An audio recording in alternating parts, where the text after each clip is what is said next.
very much. Thank you.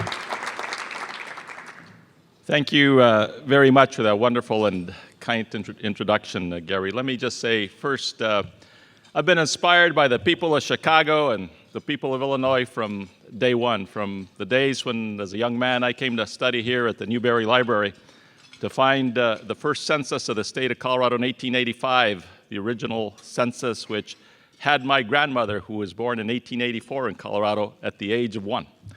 And learning about the Latino community here in Chicago over the years.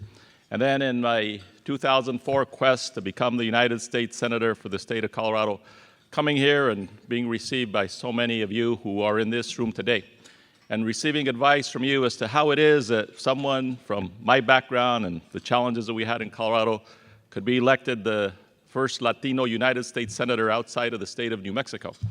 And it was in Gary Chico's office where I received the advice on the roadmap to victory. So let's give Gary a round of applause for what he has done.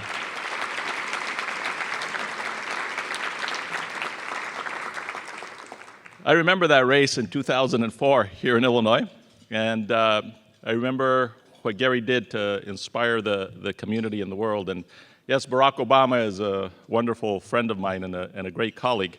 And I'll share a little story about that in just a minute. But we're so fortunate that we have so many people here in Illinois who decide that they're going to lead. And that's what you're doing here in Chicago. I was just talking to Senator Martinez, a senator, the only Latina in the Senate in the state of Illinois. Well, if a member of the House of Representatives could find his way to the U.S. Senate and find his way to the presidency of the United States, why not a President Martinez to be President of the United States of America?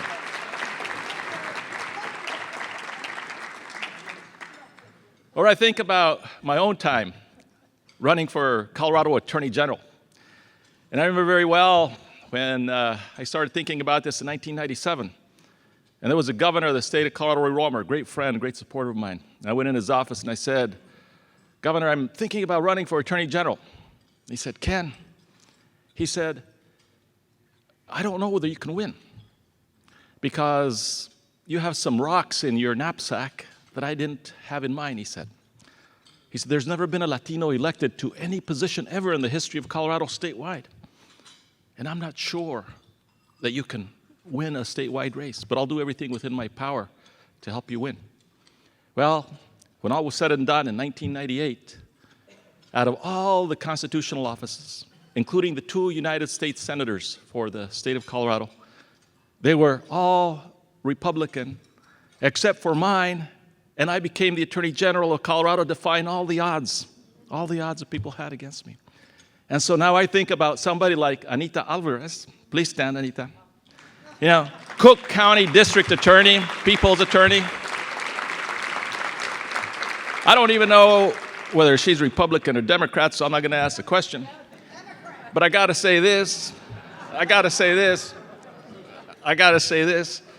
that she should be the next Attorney General or perhaps the governor of the state of Illinois.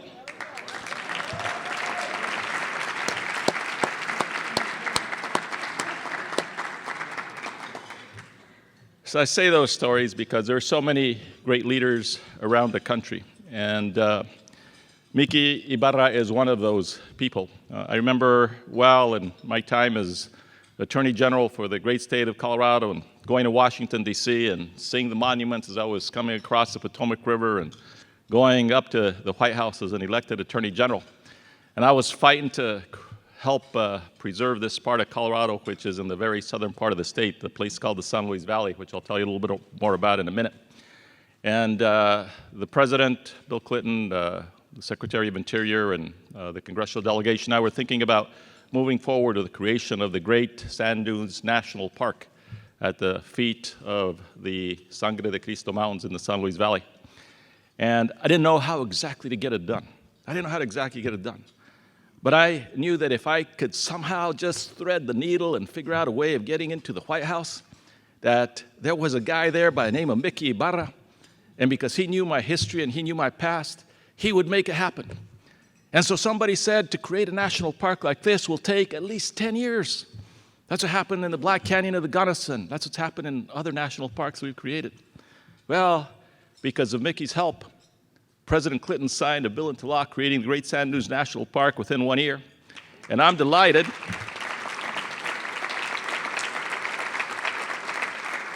that one of my proud mementos that I still keep in my office is a picture of President Clinton, copy of the bill, and one of the pens that he used to sign that into law. So thank you, Mickey, for inspiring me then. Thank you for inspiring the Latino Leadership Network. Thank you for taking it from coast to coast. Thank you for not only what you do in Washington, but in Chicago and LA and all across the country to unite us. We had a dinner last night for some of the sponsors who were here and a few others, and we were talking about some of the challenges here in Illinois, whether it's a state budget or gerrymandering, electoral politics, a whole host of other things. And I was telling a story about my coming to Chicago as a young man at the age of 21 years old to study at the Newberry Library. And my concept then of Latinos in the United States is that they came from only New Mexico and the southern part of Colorado, maybe a few sprinkled in California and Nevada.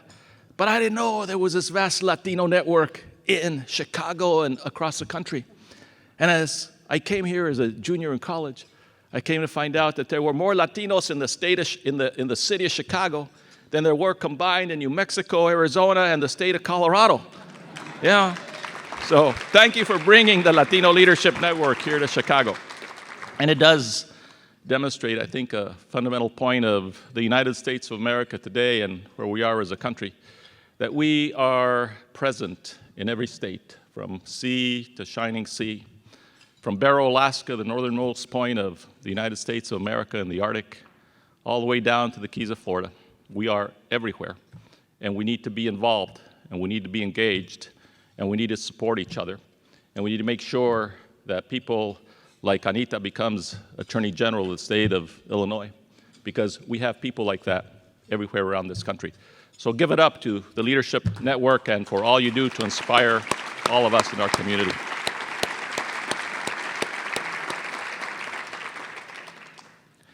Now, we live in a time still of tremendous angst, and we still live in a time of great challenge to try to find the right level of inclusion and representation in what I believe is our destiny, and that's really to become an inclusive America.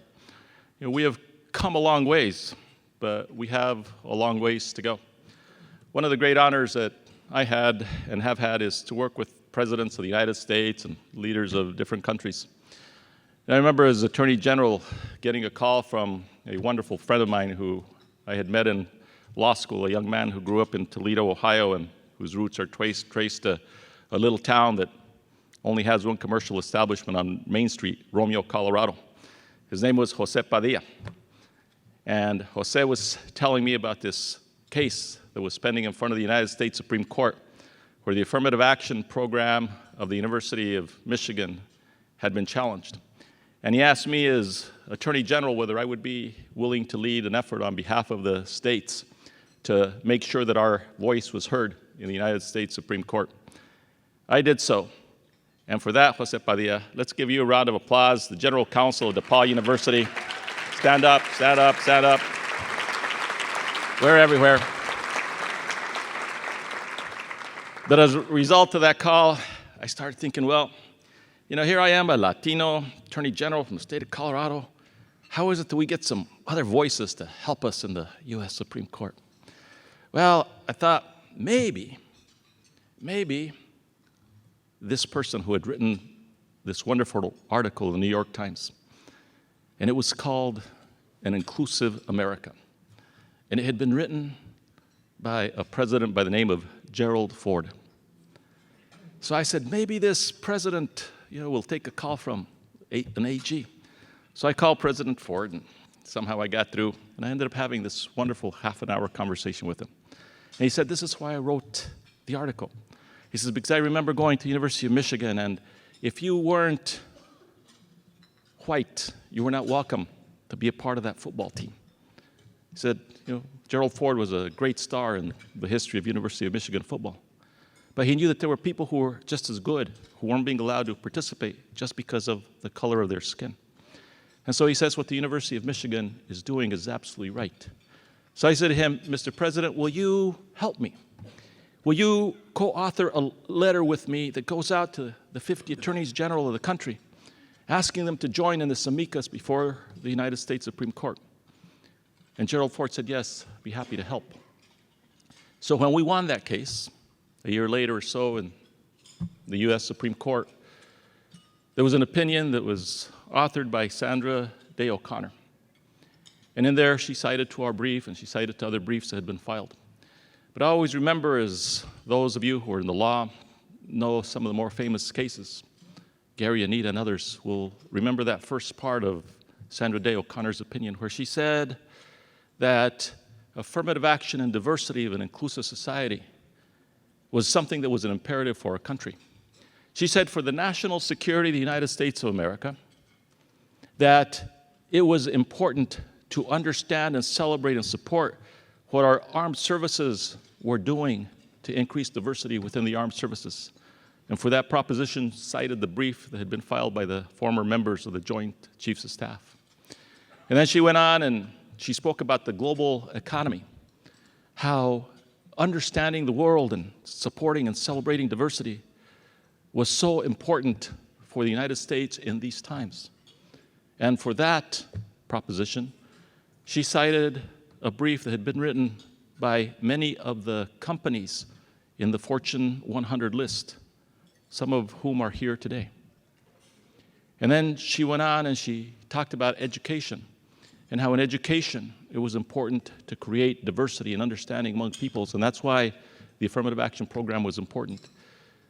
That decision still today, as I've had conversations with Sandra Day O'Connor over the years, is one of the most moving decisions in the history of law that I have ever read. And I always think back about how it is that we have made progress as a society, and yet how much more progress we still have to make.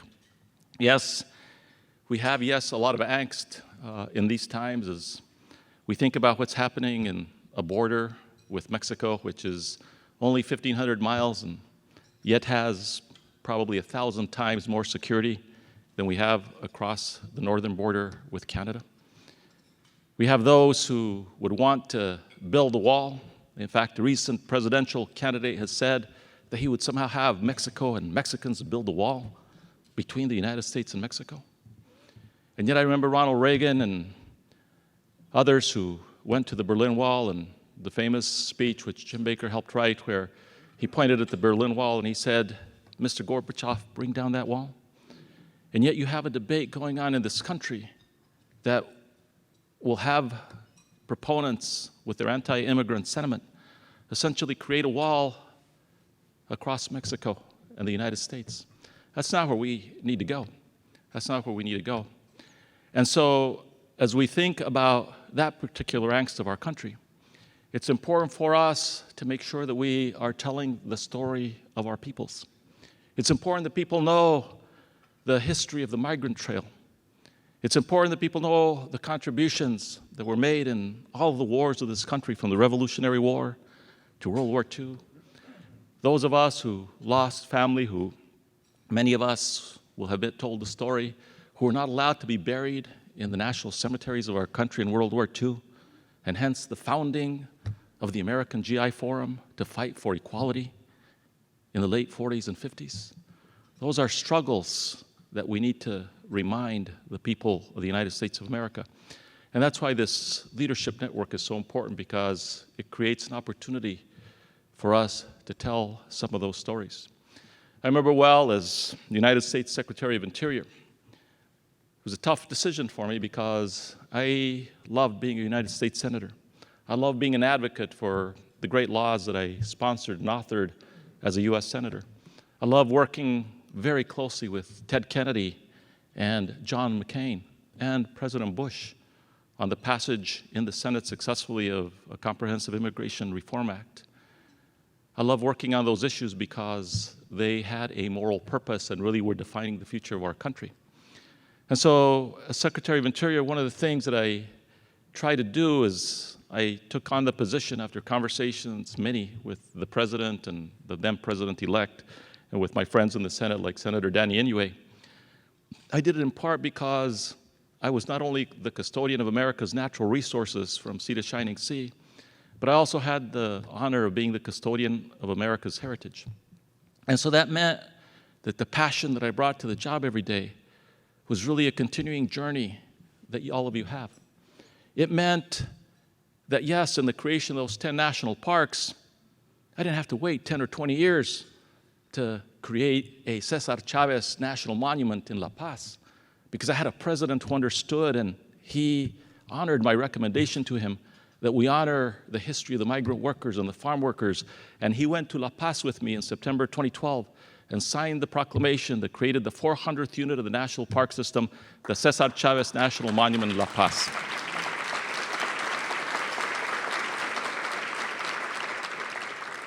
And it was because I also knew that he had my back on the border issues, that I went to my counterparts in Mexico and I worked closely with President Calderon and others, and we created the only border crossing that has been authorized since 9/11 in a place called Boquillas, Mexico, where we united Big Bend National Park in the United States with the border in northern Mexico and the 3 million acres of the ecosystem in northern Mexico. And it was because I cared a lot about that border and about the relationship between Mexico and the United States that I helped move forward in what became a historic compact in the sharing of water and water storage facilities and flows of water in the Colorado River into the Mexican Delta in Mexico, an accord that was witnessed by President Calderon as Hillary Clinton, Secretary of State, and Patricia Espinosa from Mexico signed that accord that we had negotiated. So I tell you those stories only because one of the great angst of our time really is this whole relationship between the United States and all of Latin America. And this conversation that we will have in the months leading up to the presidential and action that we hope we will see after November 2016 on what happens with this border and what happens in those relationships that we have north and south in this hemisphere. It was only 2, 3, 4 days perhaps after the November 2004 election when I walked into the White House for a 7 a.m. meeting. There were 9 new senators-elect at that time. 7 of them were Republican, 2 of them were Democrat. And the 9 senators, newly elected senators, had this conversation with President George W. Bush and then Vice President Cheney and 2 of the senior aides who were in that breakfast that morning. And because President Bush had campaigned very hard for the 7 Republicans, he hadn't campaigned for Barack Obama or for me. When he came around and 7 a.m., he came from the residence, he came down and he goes around to the different senators who were there. He goes to people like David Vitter from Louisiana. He says, "Hey, Vitt, you did it." And Senator Vitter says to him, "I did exactly what you said, Mr. President. I organized out in the rural areas and came back at the very end to New Orleans, and I won." So he goes down the line and he talks to Barack Obama. He says, "Well, Senator, congratulations. I look forward to working with you." And he gets to me. I'm the last one in the line of the 9. And he says to me, "Oh, congratulations, Senator. You're the one that shouldn't have been here. You got away." So I gave him a big hug. And he said, "Los hermanos Salazar ganaron." Okay. And I had actually a very positive, constructive relationship with him. But I still remember in that breakfast because he did know the 7 Republican senators very well. He did not know Barack Obama or me. So most of the conversation was a conversation between George W. and myself and Barack Obama. And I said to President Bush at the time, I said, "You are a border governor. You understand the relationship between the U.S. and Mexico. You understand the importance of commerce and culture and educational exchange." And I said to him, since the time of John Kennedy, the United States foreign policy has really been one that has been east-west, We focus a lot on Russia and Europe and China. But the Alliance for Progress, which John Kennedy launched in the 1960s, was a new era for Latin America. And I reminded the president that when I spent some time in Central America and Costa Rica and some of the poorest villages of Costa Rica, they'd go into these little huts and there'd still be a picture of John Kennedy hanging there because the United States was paying attention to the relationship to the South. So I said to the president, I said, you have 4 more years as president, and I'm here as the U.S. Senator. I want to work on those issues. And so it was part of that reason why I enjoyed very much working with him on the issue of immigration reform and the issues of the North-South relationship. But we obviously have to do a lot more. There's a lot more as we deal with this particular angst of our time. There are lots of other angsts that we have to deal with, including the fact that our education system needs to create more opportunities so that everyone has the kinds of opportunities like those of us have had here in this room, that I've had. And so as I think about my own life journey and leadership and in positions where I've worked with multiple presidents in this country and the honor to serve the people of Colorado as their U.S. Senator and to serve the people of the nation as Secretary of Interior, I think back about where I started. I think back about El Valle de San Luis. I think about a mother and a father who taught us the way, who didn't have a college degree themselves, but somehow understood that education was a keystone for their children's success. My mother at the age of 19, don't know how many of us at the age of 19 would do this, but found her way to a train where her father put her on that train to go across the country to work in Washington, D.C. during World War II. And during that war for 5 years, she worked at what was then the War Department and helped move them into the Pentagon. A Nuevo Mexicana, from a ranch without a village, but the ranch is named San Miguel. And I think about my father, how he went to Washington, D.C. as well. But then, after the bombing at Pearl Harbor, enlisted in the United States Army. And even when he was in his last years of life, was so proud of his service to his country that he told all of us, his children, that the only thing he wanted was to be buried in his uniform of World War II, an honor, a wish that he had that we kept. I think about my uncle Leandro, who never came back from the war because he was killed in northern Italy in the war. And I think about how my mother got the news when she was in Washington that her brother, 2 years older and her closest of her siblings, had died in the war.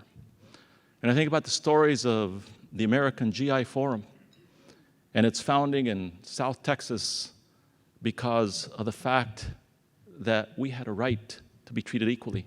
We were giving it all up for our country, as we always have. And what all that means to us today. So your stories are important. Our stories are important. My story is important. I remember often as I've talked to people in every one of the 50 states, hundreds of different times, about how inspired I am, about who I am and where I come from.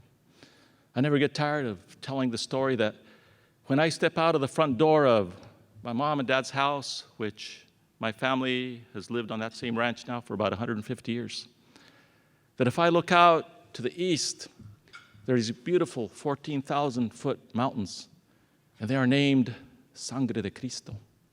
They are the Sangre de Cristo mountains because a Spanish priest was dying, was seeing the sunrise over the mountains in the early dawn, and the crimson red of the mountains had him exclaim as he died, Sangre de Cristo, Sangre de Cristo. Well, that name still rings true today there. And if I look out to the west, the western part of the valley, the name of those mountains are the San Juan Mountains. My grandfather was named Juan Bautista after those mountains. And if you look at the ranch that we have there in the San Luis Valley, the river that runs through it is called El Rio San Antonio. And you look at the nearest big town, 30 miles away, huge town, 2 stoplights, 10,000 people. Its name is Alamosa. Alamosa. And so you see how the landscape has forever etched our history just in that one particular place. But it's true whether you're from Ludington, Michigan, or you happen to end up in Chicago after the war, after World War I, when so many of our people came to Chicago to find a new opportunity, or you ended up in places like Maine or even in Barrow, Alaska. Barrow, Alaska is the northernmost point on the map of the United States. You look out from the point of Barrow and you're looking out at the Chukchi Seas and the Beaufort Seas there at the end of the world. It's dark there. 3 months out of the year, you never see the sun. Okay, the indigenous people who live there live a hard life. But there are people in that little town of Barrow, 800 people in that little town of Barrow, who are actually Latinos. And it was always an honor for me to go up there and to meet them. So we are everywhere. So let us tell our story. Let us tell our story. So I talk about the values which really have brought us all here, the value of hard work, which if you didn't have it, you wouldn't be here today. The value of education as a keystone to opportunity. The value of high ethics, to make sure, as my father would often tell us, keep your nose clean. Keep your nose clean. It's important to keep the name having high integrity. And most importantly, perhaps, community. Don't ever forget where you come from. And don't ever forget that none of us ever got to where we are by ourselves. I got where I am today because I had leaders like Dr. Andrade who cared. I had leaders like Cesar Chavez and Dolores Huerta who inspired me. I had wonderful experiences like visiting Washington, D.C., and standing in awe in 1994, thinking that in one big building, there was a guy by the name of Henry Cisneros who's running housing and urban development. And that I looked on the other side of the street, and there was a Department of Transportation, and the person who was running it was a guy by the name of Federico Peña. So we've come a long ways. Today, whenever I go to the United States Supreme Court, I am so honored that we have Sonia Sotomayor as a member of the U.S. Supreme Court. So we've come a long ways.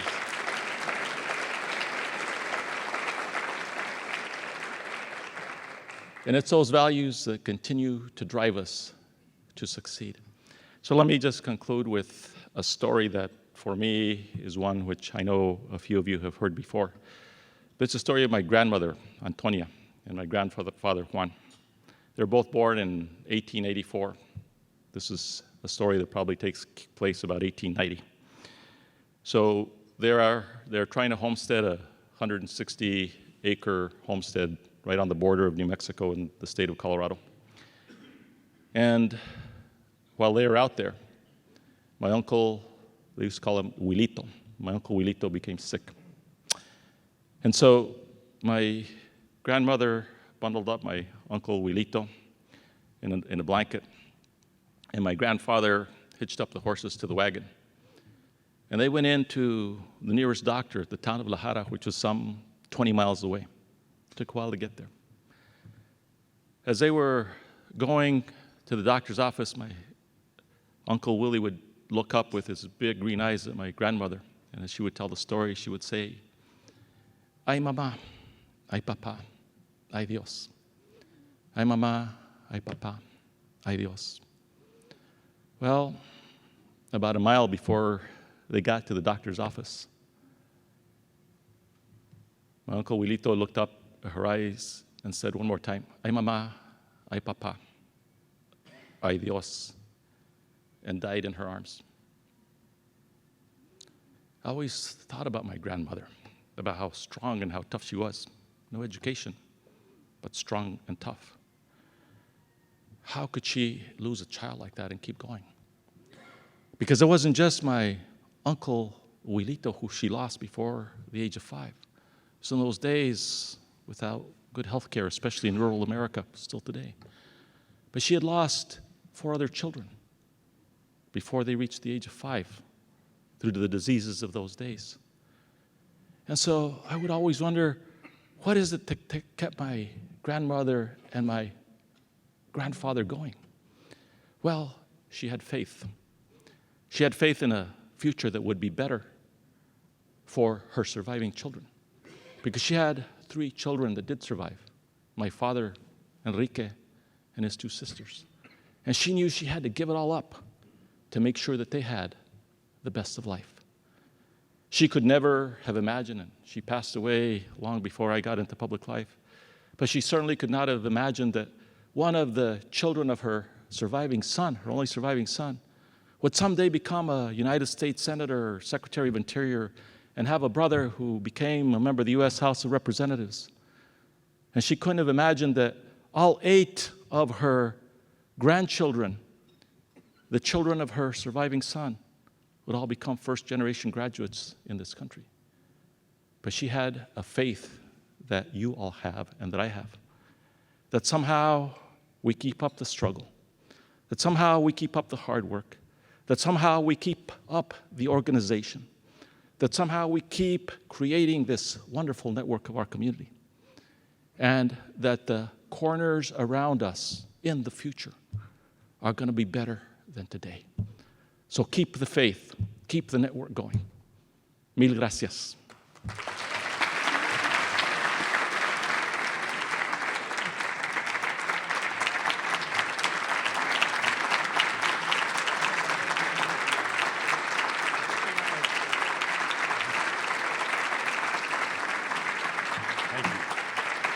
I'd like our 2 board members to join me on stage, Ruben and Michelle.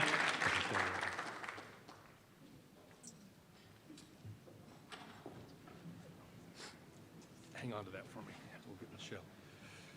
Mr. Secretary, on behalf of the Latino Leaders Network, it is our honor to present to you our Eagle Leadership Award for your outstanding contribution to our community and to our country. Thank you.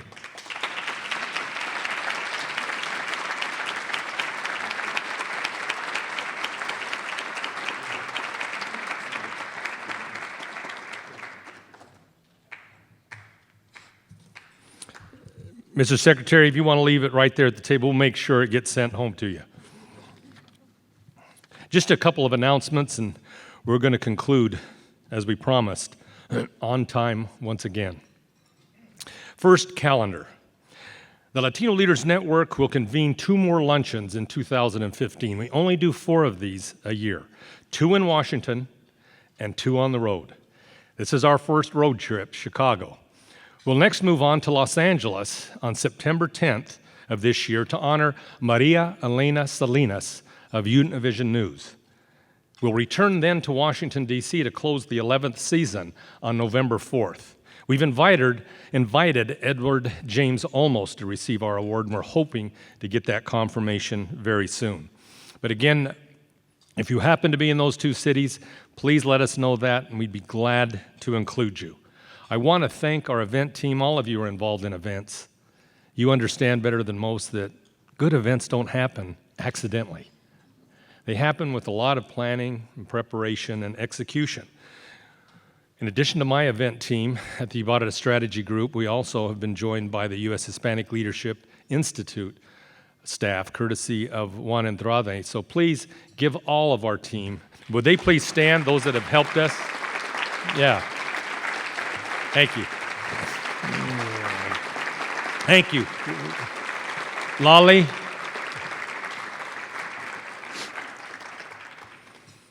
As you depart, you'll notice at the main door that there will be materials at the distribution table. Please take a look, take whatever interests you. In addition, as I indicated, I'll be available also to sign any book that folks would like to have personalized. Let me conclude then by again thanking our sponsors. Without them, it wouldn't be possible for the Latino Leaders Network to convene this series. I also want to thank all of you.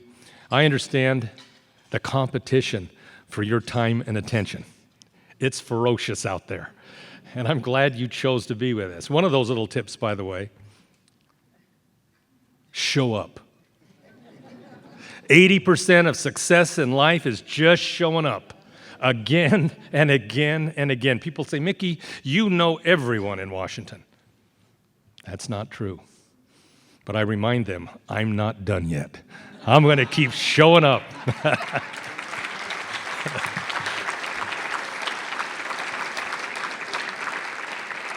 And I want to, once again, thank our honoree, Ken Salazar. He is a terrific role model, someone who shares his story often, and I've encouraged him to continue to do so. It's powerful. I hope you leave here inspired. I hope you leave here pumped up a bit. I hope you leave here remembering the values that got you here. And it's okay. It's okay. Leaders need to be pumped up and reminded too. You give a lot. You give a lot every single day. You need to have that reaffirmation. And I think Ken does that in a very, very powerful way. So Ken, again, on behalf of the Latino Leaders Network, thanks to you for making the trip to be with us today. And that concludes our luncheon program.